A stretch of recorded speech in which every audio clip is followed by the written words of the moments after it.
So I had to call him in. I told him, baby, we need to talk. Oh, yeah. We dropped our phones. It's not the one that you'll be communicating with your partner and you'll be on your phone talking. No. In this part, you have to drop your phones, drop whatever distractions. Keep it aside. Yeah, because you need to talk. You talk, you openly air your mind. Good morning, good afternoon, good evening, depending on where you're watching us from. This is Captain Family TV, and I'm here with Kingsley of Captain Family, and I'm Sarah of Captain Family. Okay, so today we'll be talking about we'll be giving out, not talking about, we'll be giving out some relationship advice. Okay, so I thought about talking about relationship, and he's saying that he wants to give a relationship advice.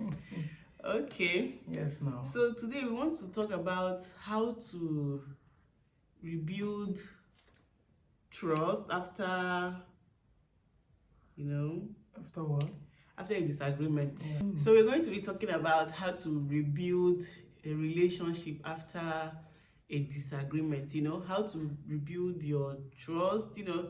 Sometimes after rebuilding trust after a disagreement, sometimes that can be challenging. Yeah. After disagreement, you the both of you can grow apart. You feel like, what am I doing with this person?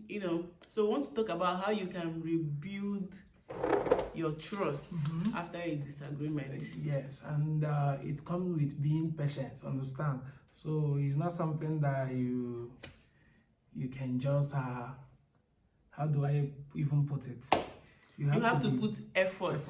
You have to put effort. So after disagreement, it's something that you can achieve. So understand? So let's talk about one of the first thing I think that you should do after a disagreement is acknowledging the issue. Okay. You have to acknowledge the issue. Take responsibility for what you did. For the part that you played in the disagreement. You have to take responsibility. Yes, I acknowledge that I did this. I acknowledge that I did that. It was my fault. Acknowledge.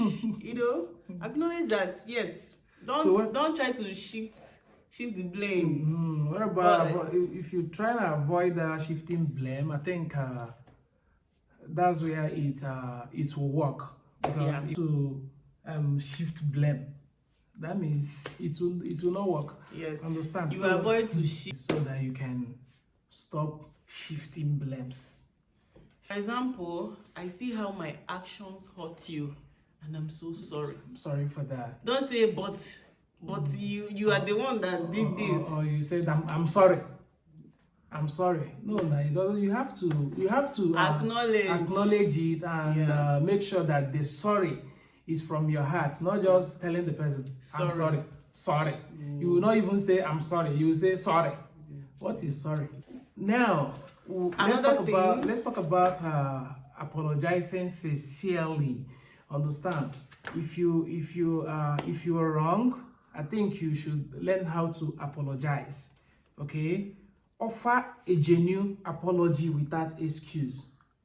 Like offering a genuine apology without excuse. A genuine apology that is coming from your heart. Not the apology that you will just wake up and say, tell your partner that you are sorry, you walk away. No, you should learn how to do that. Understand? You just come, you see that you hurt someone's feeling, and maybe you're just saying sorry for sorry's sake. Just sincerely apologize from your heart. I know I hurt your feelings. I'm so sorry. I wasn't fair. I wasn't being fair on you. I'm sorry. I wouldn't do that again. Apologize sincerely. That's when I did this and it led to this, I'm sorry. So I wasn't fair. I'm sorry. I'm truly sorry for what I said. It wasn't fair. Understand? I think that's enough. I didn't know it will upset you. I didn't know it will even get us to this place now. Okay, so another thing I think is communicating openly. Yeah. Okay, so you encourage an honest conversation.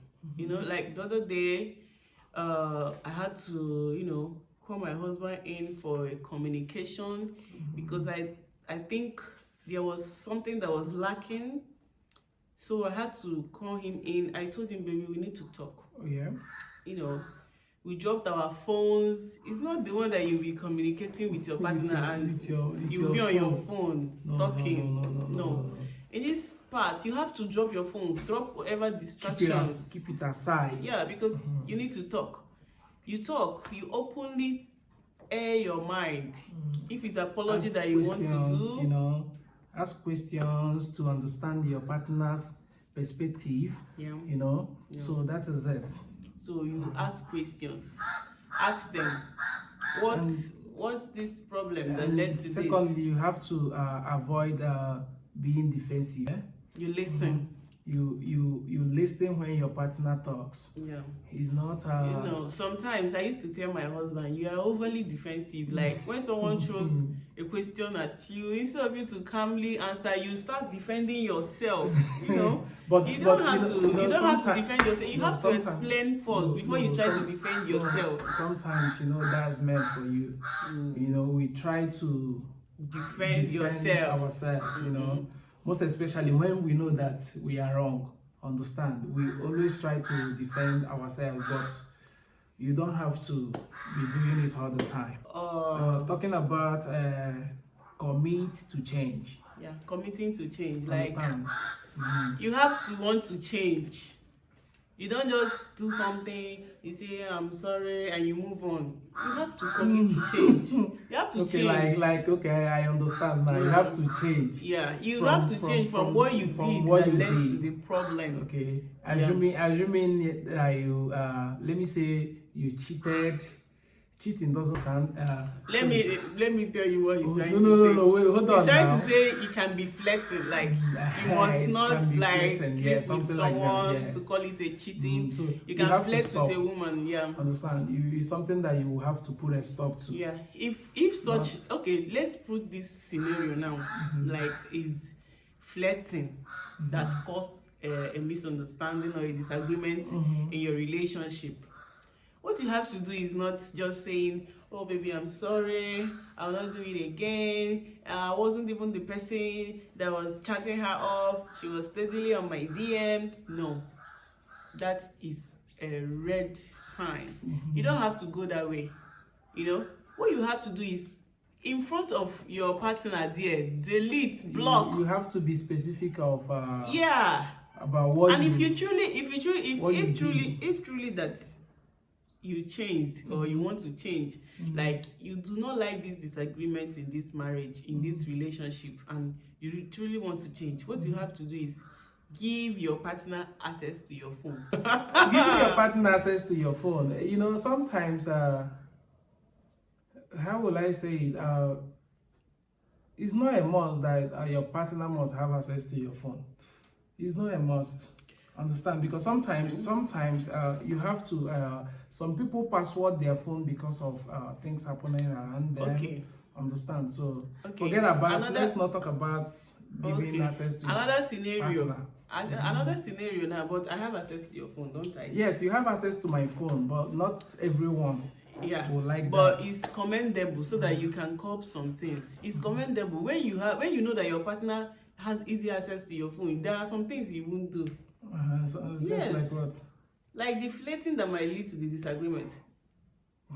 And another thing is when you are planning some things and you're not letting your partner into your plans, and they get to know, not from you, but maybe from someone, or maybe however they get to know, it might lead to a disagreement.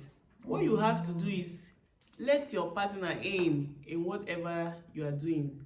That is the committing to. If you're not open in your relationship, how are you going to be open in marriage? That is why it's called commitment. It's called commitment for a reason. So you are committed to this person. You let the person know your plans. Like someone I know, like you were dating someone and this person was planning to leave the country without letting you know. Would you continue with such relationship? No, no. So some people are like okay, that. then you get to where you are going, and you're like, oh, my father, my daddy in the Lord said I should not tell anybody, including me. Am I your enemy? Like, sometimes here in Nigeria, a lot of people, the how will I even say this now? I don't fear know, of the unknown. Their pastors and all that. Tell they kind of your they pastor you come in a situation whereby your pastor will be telling you what to do and what not to do. That is very, very wrong. So another thing is for you to rebuild your trust after a disagreement, you have to follow through your promises. Yes, through the promises, yes. Yeah. Whatever you said, I'm sorry, I will not do it again. I promise. You get what I'm saying now? I promise not to do it again. You stick on it. You stick on that promise. Yeah. I promise I will let you know. That's if your partner forgives you. That's if the level of disagreement did not make the relationship hit the rock. No, you get it will not then hit the rock. I said if the level of the disagreement. I don't think some disagreements can make the relationship hit the rock. That means there is no love. No. If there don't is say that. If there is love, there is no disagreement. The thing is, they can break up and make up. That's one thing. Even before we got married, we broke up like twice, didn't we? Broke up like twice. Of course. Is it twice? Is it more than twice? Yeah, it's more than twice now. You can see. Is it about disagreement? And does it mean that we don't love each other? But it's not about disagreement. It was misunderstanding. Is it not misunderstanding that leads to disagreement? Why are you confusing me and making me look as if I don't know what No, I'm saying? Not confusing you. I'm trying to make you to understand something. I'm not confusing you. So the thing is, when you promise to change, change.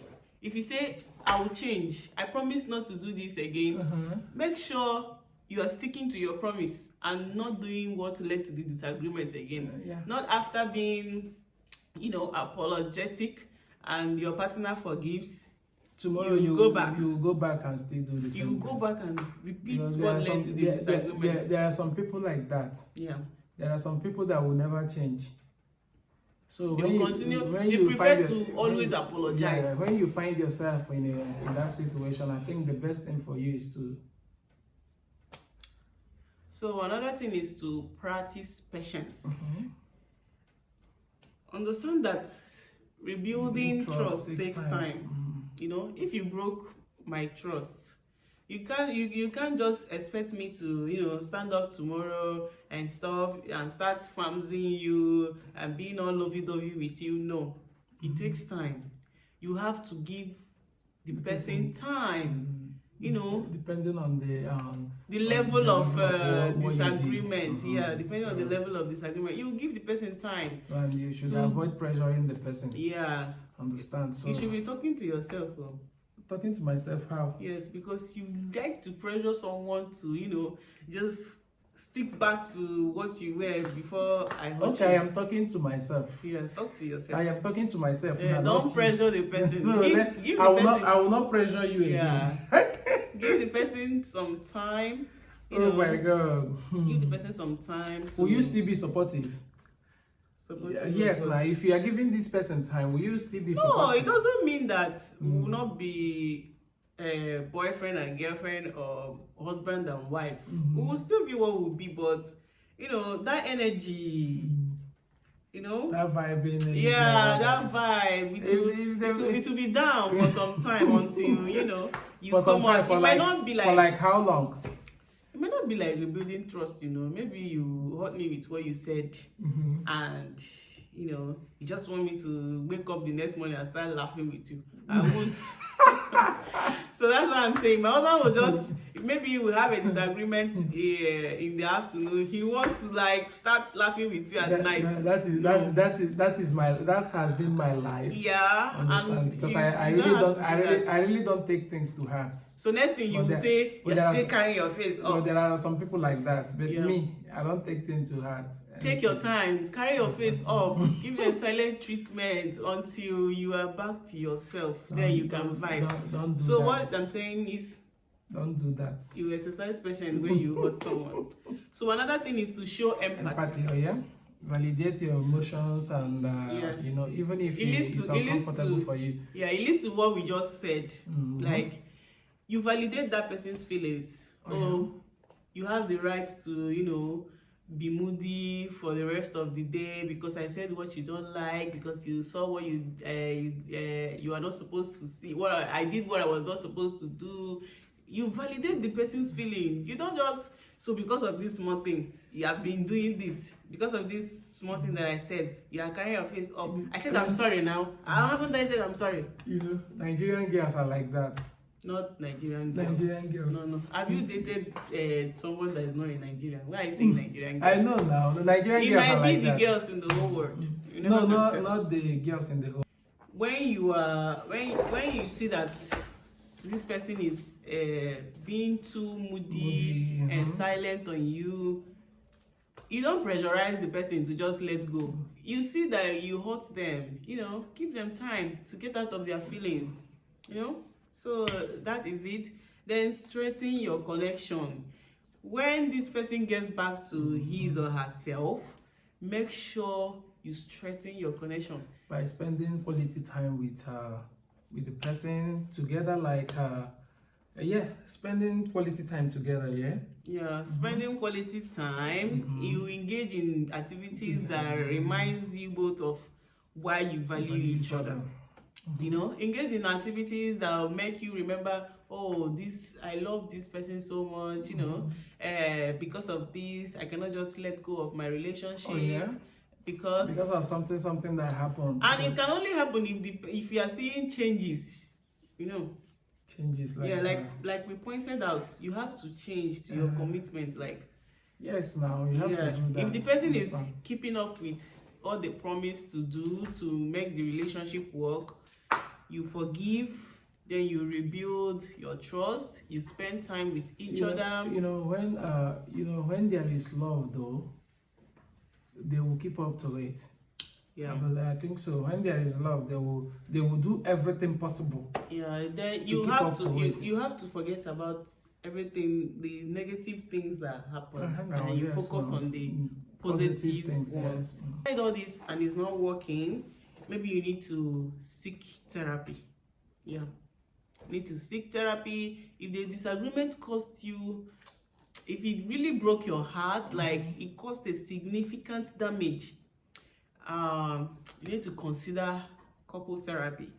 That's for people in marriage, because I don't know if you can go for therapy if it's just a boyfriend and girlfriend relationship. No, I'm not sure about that. If it's a marriage, if it's in a relationship and it's something that you know that, this thing, no, it cannot go. If it's a red banner kind of thing, run.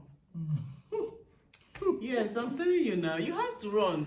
Some things can be, you know, changed in relationship.